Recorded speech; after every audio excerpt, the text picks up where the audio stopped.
Halo Aries, selamat datang atau selamat datang kembali. Ini adalah reading tanpa batas waktu. Jadi kapanpun kamu nonton adalah waktu terbaik kamu untuk dapat pesan ini ya. Oke, kita mulai dulu dari tema besar kamu. Yang pertama ada Nine of Pentacles. Ini dengan Nine of Pentacles ini aku mendapat dua skenario gitu.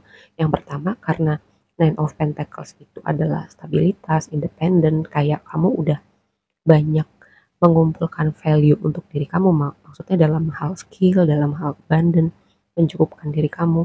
Nah, karena kamu sudah sampai di titik mastery gitu dengan elemen pentacles, bisa jadi ini berhubungan dengan pekerjaan, ini berhubungan dengan stabilitas, atau mastery dalam artian kayak kamu menambah value di dalam diri kamu, itu mengundang sebuah sebuah komitmen, ikatan, atau tawaran gitu yang berhubungan dengan um, suatu kualitas di dalam diri kamu gitu. Makanya ini ada hubungannya dengan pekerjaan, ada proyek-proyek tertentu.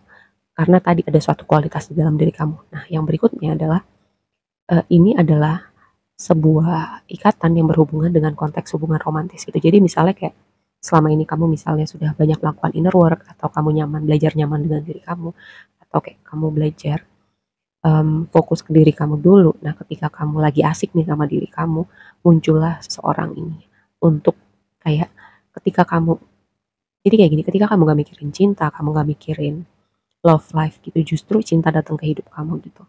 Ya karena itu kamu sudah memberi ruang untuk diri kamu, dan hal yang kamu mau itu udah kayak bukan sesuatu yang kamu inginkan, makanya itu datang gitu. Semoga ini bisa dipahamin ya.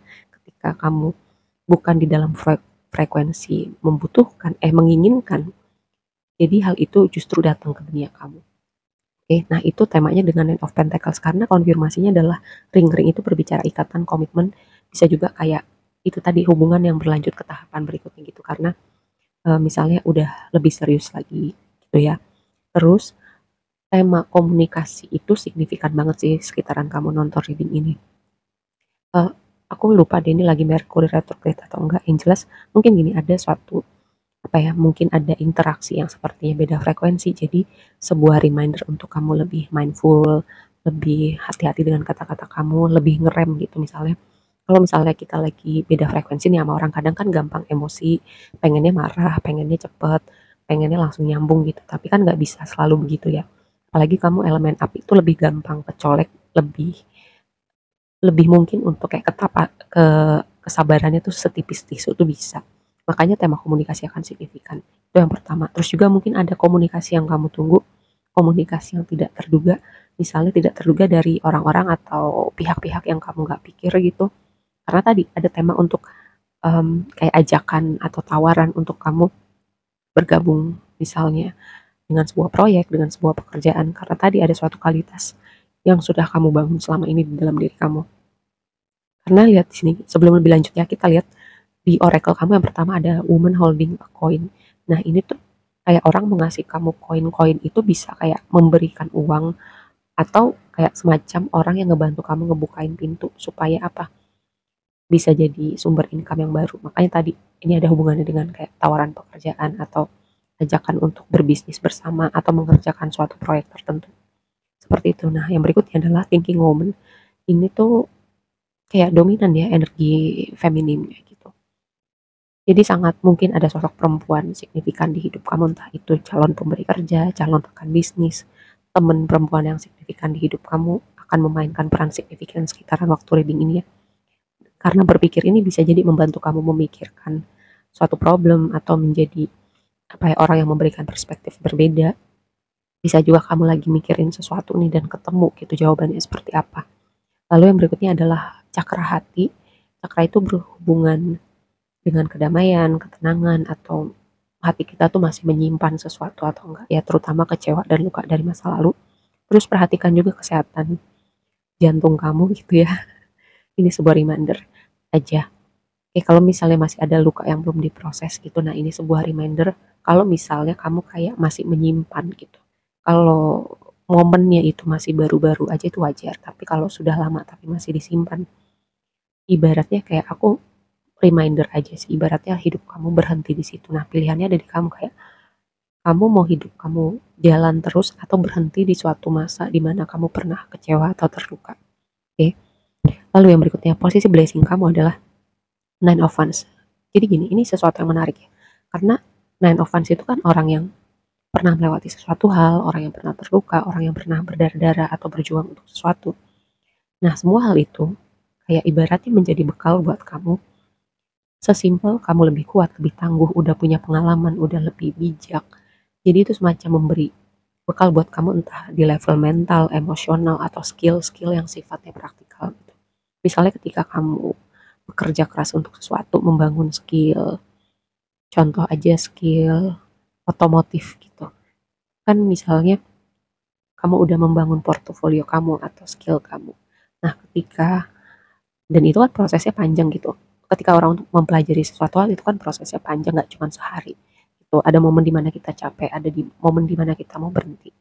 Tapi skill yang kita bangun, pengetahuan yang kita bangun dalam hal otomotif itu, di suatu momen jerilah kamu terbayar.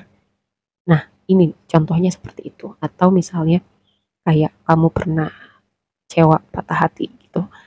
Tapi itu justru momen dimana bikin kamu misalnya lebih kuat, lebih bijak, terus lebih mungkin kamu lebih banyak melakukan inner work gitu ya. Karena itu tadi konfirmasinya buku kayak itu memberi kamu pelajaran, memberi kamu bekal pengetahuan, dan itu membawa suatu hal yang positif gitu karena posisinya di blessing kamu ya.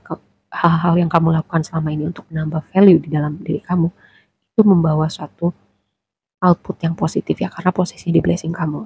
Nah, yang jadi tantangan adalah Nine of Cups. Nine of Cups itu selalu ya kayak harusnya vibe-nya menyenangkan, harusnya wish fulfillment. Jadi kayak mungkin ada sesuatu hal yang tidak menyenangkan atau bisa jadi gini. Kadang hal yang kebanyakan itu bukan kadang, hal yang kebanyakan itu nggak baik gitu. Distraksi itu nggak baik. Jadi kalau kamu mau mencapai satu titik di mana kamu stabil, punya sesuatu hal yang solid, kita perlu menjauhi distraksi. Kita perlu ngurang-ngurangin hal yang kita tahu nih nggak baik, hal yang kebanyakan. Ya, ingat apapun yang kebanyakan itu nggak baik. Kebanyakan makan, kebanyakan main game, kebanyakan distraksi, kebanyakan sosial media. Nah, itu bisa jadi suatu apa ya, suatu kunci sebenarnya buat kamu ketika kamu sadar, oh ini kebanyakan nih, oh ini nggak baik nih buat gua.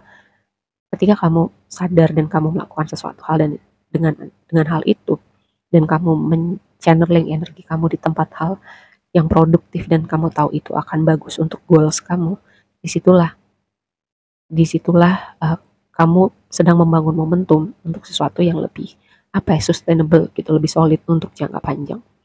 Oke, kayak energi kamu itu banyak itu, cuman kecenderungannya adalah kayak bisa jadi ya itu kayak menyebar ke tempat lain atau punya problem dengan fokus karena kamu mungkin punya banyak minat atau tadi punya problem dengan memfokuskan di mana pikiran kamu berada gitu ya.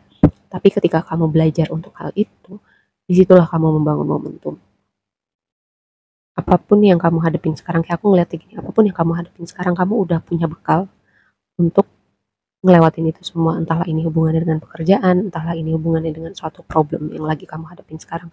Kamu udah punya bekal dan kamu bisa ngelewatin itu. Tinggal tadi, gimana caranya kamu gak kebanyakan distraksi atau kamu belajar memfokuskan energi kamu dan punya awareness kayak, oh gue udah punya pengalaman nih atau sudah menghadapi situasi yang serupa gitu. Gue bisa melakukan hal yang berbeda atau punya respon yang berbeda di saat ini. Seperti itu ya. Oke, aku rasa segitu aja dulu readingnya. Semoga bermanfaat dan sampai ketemu di reading berikutnya. Bye.